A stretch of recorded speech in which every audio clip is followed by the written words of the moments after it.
Hi, I thought I'd just do a quick video just to say hello really.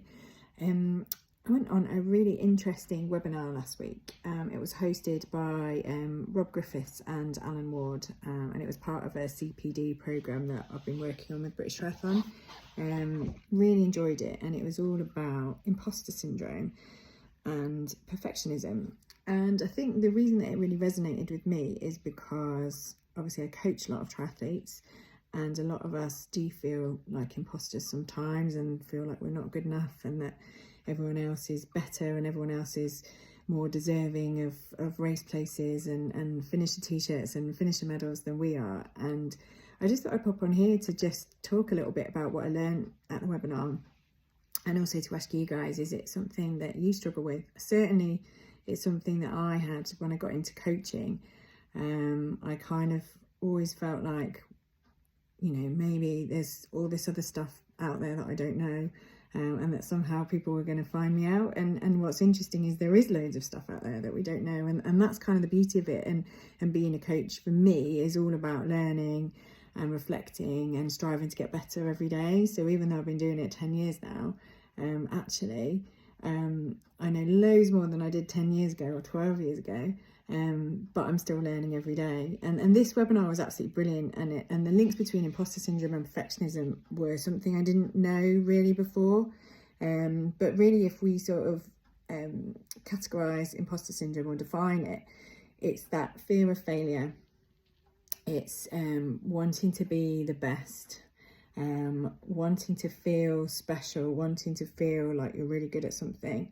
It's like a feeling of fraudulence, fear of making mistakes. And it's more about perfectionism really than just low self-esteem. And what I found really interesting about the webinar was that it's much more associated with high functioning people. So actually people that seem to suffer from imposter syndrome are people that generally do well, and people that generally are high achieving, but they just put so much pressure on themselves, and they always think that they could do better or they should do better, or that people will think that they haven't worked hard enough. And there's a kind of cycle associated with imposter syndrome, which I found really interesting, is that kind of initial point of fear of being judged. So it might be that you've got to go on a course, or you're going to be assessed, or you're going to be, doing something where you're evaluated. And that fear of being judged and that fear of not being good enough kind of really starts to kind of kick in a cycle of anxiety and worry. And what that does is it kind of triggers two responses in people. And there's people that will literally work their arse off to overcompensate for this anxiety, and they'll just work and work and work. So they end up producing something that is absolutely brilliant, but they still don't believe they're good enough. And when they get praise for it, they struggle to accept the praise, and it just kicks off this cycle of anxiety and worry and overcompensating. But the other response that it can trigger is that you just stop, that you get paralyzed. So you're so scared of making a mistake that you just stop. And again, that cycle then perpetuates, because you've stopped, you don't feel like you're good enough.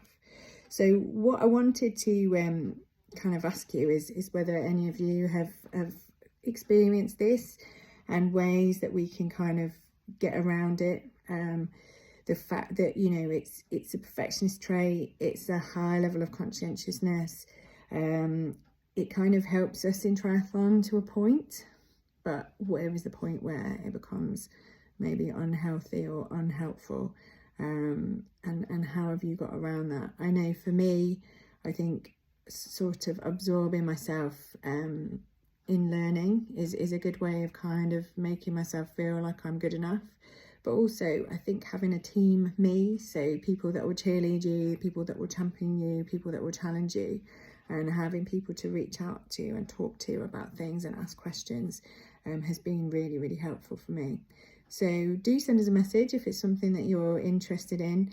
And certainly when we're coaching athletes, imposter syndrome is something really important to kind of get to grips with, so that it doesn't affect your performance.